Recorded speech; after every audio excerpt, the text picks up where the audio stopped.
For those of you I don't know, my name is Kevin Lesht, and my talk today is titled Geolocation Explained. We get about 200 slides to get through with this talk here, so we're gonna have some fun. Just try not to blink. Okay. So the idea for this talk came from some work that we recently produced at Home Chef, where I work on our engineering team. Home Chef is a meal kit delivery company, and each week we put out a menu with meals. Customers can then order meals from a menu, and the ingredients for those meals come pre-portioned and ready to cook. We ship our orders out of 3 facilities scattered across the US.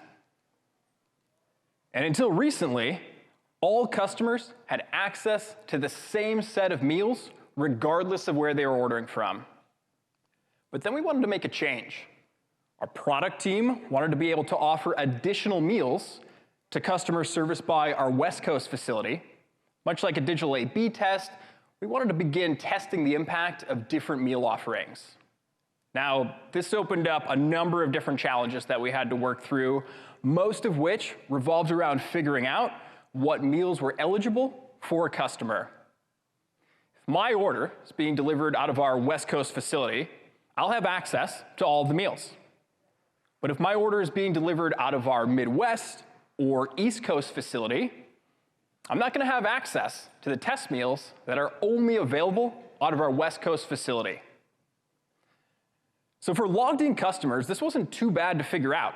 We've got the customer's delivery address, and we know which facility is going to be shipping an order for that address, so we can determine what meals the customer can access. But the logged-out experience became a little more interesting. For site visitors, we don't have any address information, and our marketing team wanted to be able to conditionally display the different menu offerings, and as best as we could, make sure that someone visiting the site from within the service range of our West Coast facility would see those test meals. Conversely, visitors outside of the range of our West Coast facility shouldn't see the test meals. So without access to the shipping address information that we have on logged-in customers, we had to figure out how to find the location for individuals visiting our site, and that's what my talk brings you today. We're going to step through how to geolocate site visitors and how to do it fast. Yeah. Okay, so to restate our problem, when someone visits our website, we want to find their geographic location and then conditionally display some content based on that location. And because we're dealing with display logic here, we really want to get to that location fast so we can bring our page content to the visitor as quickly as we can. So how do we do it? Well, we started by exploring a few options. First, we thought about leveraging some service with an API to handle everything for us. But this option got ruled out pretty quickly because it would add too much time onto our web requests. The amount of time it would take to send a request out to a third party and then hear back is just a non-starter. Next, we thought about Cloudflare. Cloudflare manages our DNS, and so a request coming to our site is first going to pass through them. They provide geolocation as a part of their analytics platform, so we explored if that information could be forwarded from Cloudflare to our app. Fortunately, they only offer country code, which just wasn't granular enough. Then we found this service called MaxMind. MaxMind provides geolocation data that allows you to find a location based on an IP address. And Rails does give us easy access to a visitor's connecting address. So this one seemed like it could be a good fit. The geolocation data comes as 2 tables. They separate the IP data and the location data. And the 2 are linked together by foreign key. A network block record belongs to a network location, and a network location may have many network blocks. Pretty cool. Only, let's take a closer look at this data, and specifically, this network address field. It looks like an IP address, but what's going on with this slash and the number after it? After some research, what we have here is CIDR notation. This stands for classless interdomain routing, which is a way to specify within an IP the number of bits that make up the networking portion of the address, and the range of IP addresses that are assignable off of that network. So how do we get the range of IP addresses from the notation? Well, let's start by breaking down what an IP address actually is. An IPv4 address is composed of 32 bits, broken down into 4 8-bit segments as divided by a period. Each segment is typically a numerical value from 0 to 255, and a segment can also be referred to as an octet to express that it's representing 8 bits of data. Plus, just a word that's more fun to say. So back to CIDR notation. The number following the / represents the number of bits that make up the networking portion of the address. Taking our example here, it'd be the first 3 octets that make up 24 bits and define our network address. The rest of the address can be used to define hosts on the network. So looking at this network address, any client on this network will have an IP address where that last segment is between 0 and 255. To put pictures to all of this, if we take a city like Chicago, there might be any number of internet service providers and any number of network nodes handling the clients of those providers. And each node is going to have its own unique network address and an allocation of IP addresses that can be issued off of that network address. And all of this can be represented by CIDR notation. Looking at network node 1, we know that the first 16 bits of the address are going to represent the networking portion. And so it's the last 16 bits that are addressable. For network node 2, we see 24 bits as the network address, so that leaves 8 bits as addressable. From this, we know that for a client connecting to network node 1, they're going to have an IP address that's within the bounds of that node's CIDR block. And just the same for network node 2, any client being serviced by this node is going to have an address that's within the bounds of its CIDR block. Once we know the bounds of a CIDR block, we can identify the starting address and ending address. And when a request comes in, we find the block record that contains our incoming address. From there, we just need to follow the foreign key to find the location. OK. So how do we code out that lookup? Well, we've got these 2 tables and say the IP address of the client visiting our site. The first thing that we could do is filter down our network blocks table to only those instances where the IP address fits between the starting and ending address. And with our network block records unique by starting address and ending address, that should take us down to 1 row. Once we've found that record, the next thing we could do is leverage that geoname ID field, which acts as a foreign key pointing to a record on the network locations table. What this means is that we can follow the value off of our network blocks table to join a network locations row where the geoname ID field is of the same value. Once we've joined our rows, we can set up our select to return everything off of the network locations table, since it's ultimately the location data that we care about. Bringing this into Rails, for you Active Record fans out there, here's what that syntax would look like.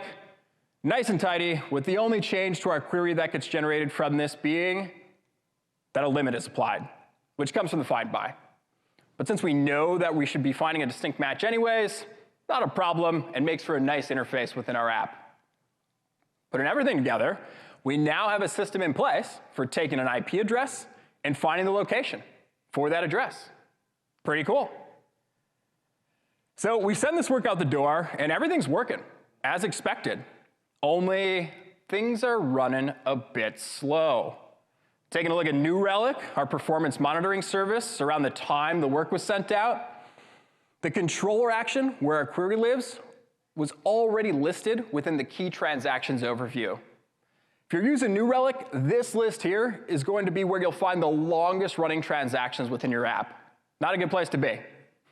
And to give this a closer look, we can navigate through to get even more information about what all is happening. This chart is going to break down all of the components making up the response to the request. And if we scroll down a bit, we're given a nice breakdown table. Here, we can see that it's taking about 200 milliseconds to find our network location. And this 200 milliseconds is making up about 95% of our geolocation request time. Not the best for our end users out there, but this does offer up something nice. What we have here is an opportunity. Those performance reviews don't write themselves. So let's see if we can dig in and make some improvements. Let's go back to our query. Looking at things directly, we could make some assumptions, but we don't really have eyes into why this thing is taking up so much time. Luckily, database technologies provide us with some utility functions to detail out exactly how they plan to execute our queries. We'll be referencing Postgres as our database technology, but everything that we're going to talk through should generally apply for all SQL-backed databases. So back to those utility functions. By prefacing our query with an explain statement, Postgres will evaluate our ask and reference our schema and some statistics on our database, like table size, to plot out what it thinks will be the best way to respond to our query. The output here is a set of nodes that make up a plan. Each node represents an operation that Postgres will perform as a part of fulfilling the query. The main thing that Postgres is optimizing for when putting together a plan is speed. Postgres wants to return to you an answer as quickly as it can, and it's going to make some reasonably informed decisions about how to accomplish that. Now, taking things one step further, adding an analyze onto our explain statement is going to output what would actually happen when your query runs. Explain is projection, explain analyze is retrospection. The thing to be aware of with explain analyze is that Postgres is actually going to run your query and return both the plan of execution and also some data points on the actual run of each node in the plan tree. Here, we can see how long each node took to run and how many rows were evaluated at each step along the way. Now, explain statements used to look a little intimidating to me, and I think that came from just not knowing the language of all that was being said and also how all the pieces fit together. So this plan here jumped out as a really good candidate for demonstrating 3 fundamental database operations that we can step through and then leverage to understand why our query is running so slow and how we can make it run faster.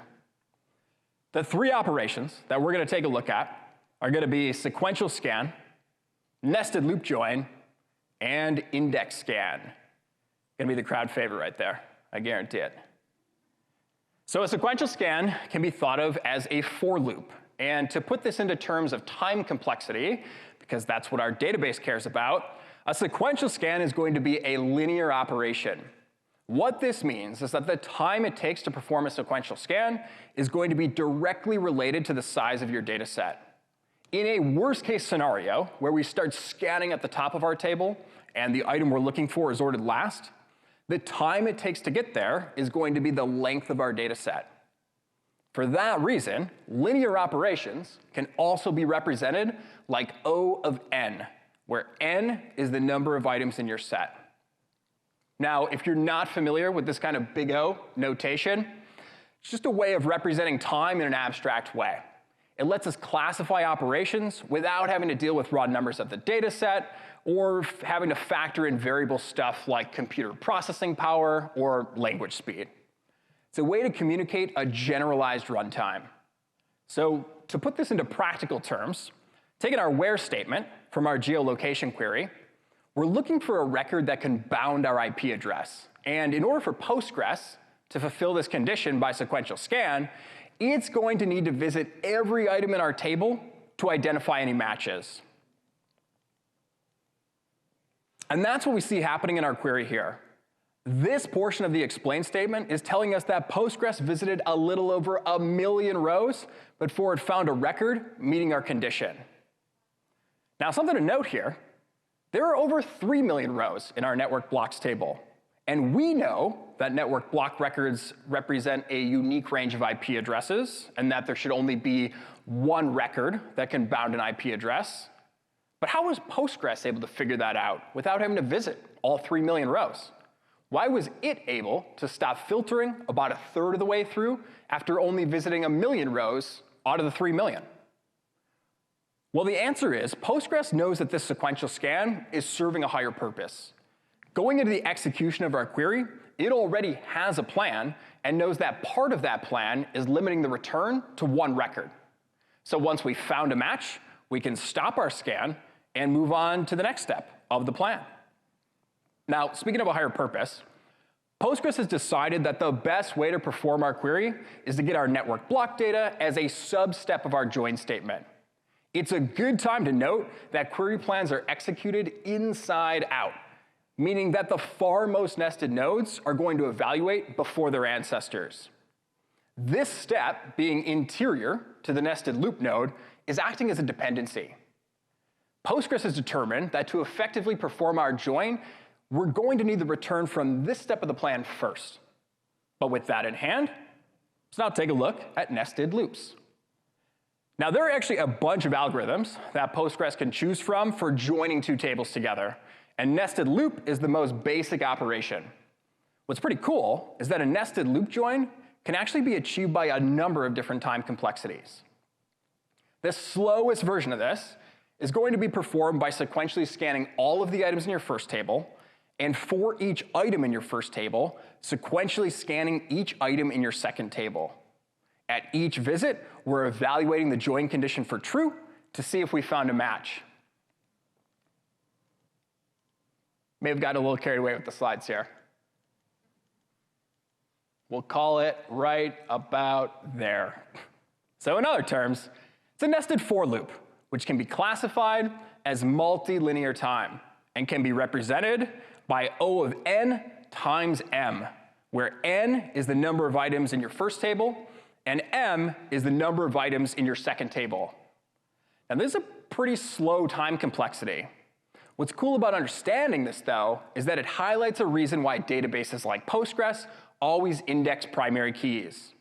Usually, a join between two tables is going to be done by matching a foreign key that lines up with a primary key on another table. Coming off of our network blocks table, we already have a reference to the key we're looking for in our network locations table. And as we've seen, by running a sequential scan, we can step through each row to try and find a match.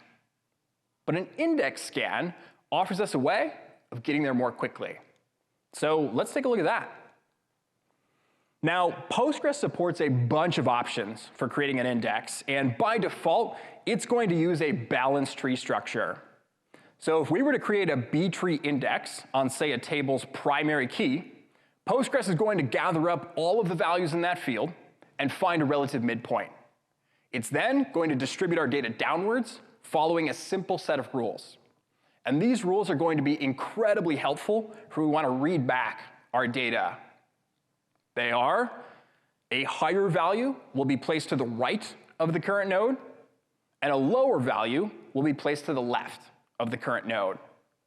Following these rules, Postgres will step through our data set to build out our tree.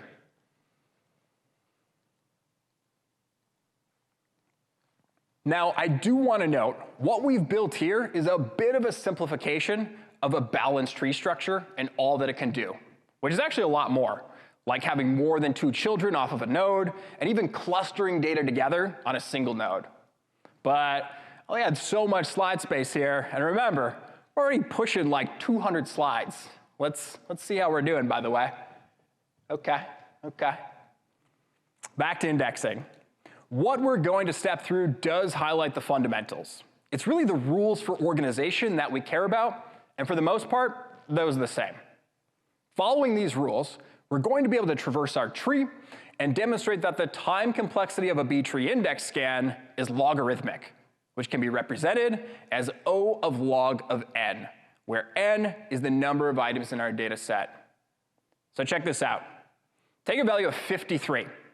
In order to find the node for this value in our tree, we can leverage the rules of the structure to answer some basic questions at each stop we make. Is the value I'm looking for greater than the current value? On our root node here, 53 is greater than 50, so we move to the right. 53 is less than 64, so we move to the left. And boom, we've found the node for our data point. By following this progression, we're able to throw away half of our remaining tree at each stop, And that's what makes this logarithmic. Following a sequential scan, we would have had to have visited each row on our table until we found a match. And the cost of that operation would scale linearly with the size of our data set. But with an index scan, we don't have to visit every record. For each move we make, we effectively filter out half of the remaining data. And that's how logarithmic operations really show their speed. Say we start kicking up the size of our data set. To find a record using a sequential scan, which is a linear operation, the time it would take to find an item is going to be directly proportional to the number of items in our set. But using an index scan running in logarithmic time, each doubling of our data here only introduces one added unit of time onto our search. We can find our way through 1 million items in at most 20 progressions through our index. With logarithmic time, our data can grow exponentially, and the cost of finding a node won't change all that much. It's super powerful. Now, one thing to keep in mind, indexes exist separate from your data. What this means is that once we've found a node matching our condition, Postgres is going to follow some metadata stored with that node to access our table row, which lives in what's called the heap. Not a lot we're going to dig into here, but it is a good thing to have an awareness for. Consider that for every table change, your database may have to update any indexes that might need to understand that change. The concern here could be that if you have a heavily indexed table, all of your write and delete operations might get expensive as you spend time keeping your indexes in check. Not something you run into often, but some good knowledge to keep in your back pocket for your next database trivia night. Okay. So now that we have a handle on indexing, let's look back at our query plan. We know that in order to fulfill our join statement, we're going to have to visit both tables. There's no getting around that. And luckily, we dodged the double sequential scan. Our network location's geoname ID index is allowing us to more quickly scan that table for any rows that match the foreign key on our network block rows. Now before, we set up a nested loop join as multilinear because we had to sequentially scan both tables. But knowing that we're able to leverage the index on network locations, the cost of our join is now going to come in at O of n times log of m time. One sequential scan to find network block records, and then for each record that we find, which from our limit will just be 1, an index lookup to find our network location. So if we were looking to optimize this query, it's that sequential scan that grabs our attention. This thing is really slowing us down. Taking a look at the actual runtime, that's everything right there. The visiting of over 1 million rows, it's killing us. So what if we could evaluate that table with an index scan? That would take us to the most performant option for our query here. O of log of n plus log of m time. One index lookup by IP address to find our network block record, and then using the geoname ID value off of that record, one index lookup to find its network location.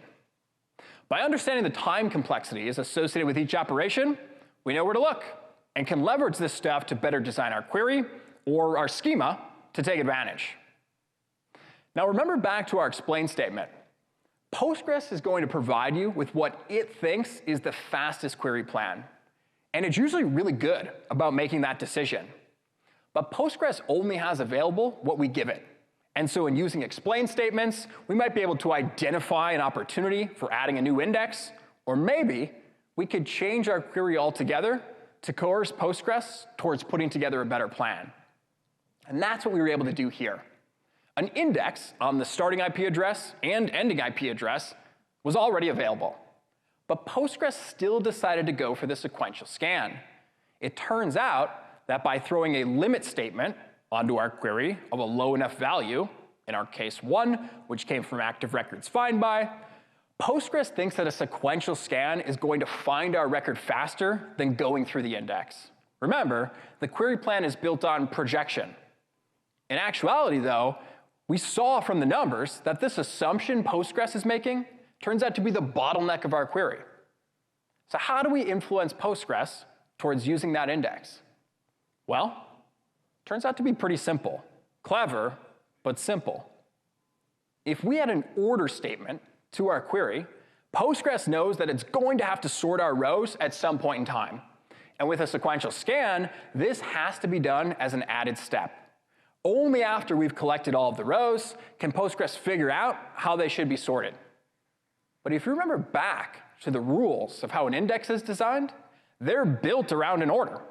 Postgres is able to leverage this, and as it progresses through an index scan, it can keep track of how the rows it picked up were ordered. This allows us to sort along the way and eliminates the need of that extra step that came with the sequential scan.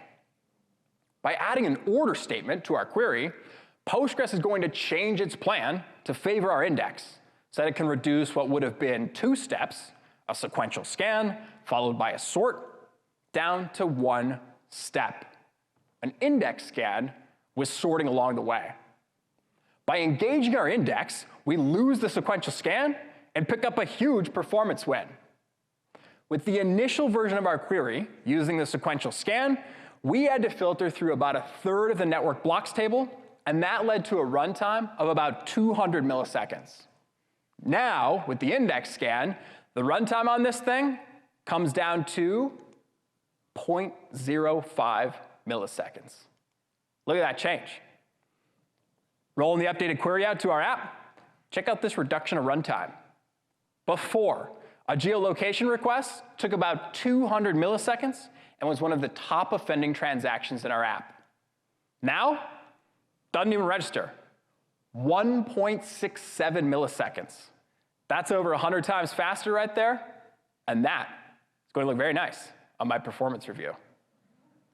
And I hope it made for a nice talk, too. Thank you. Yeah. Thank you all for attending.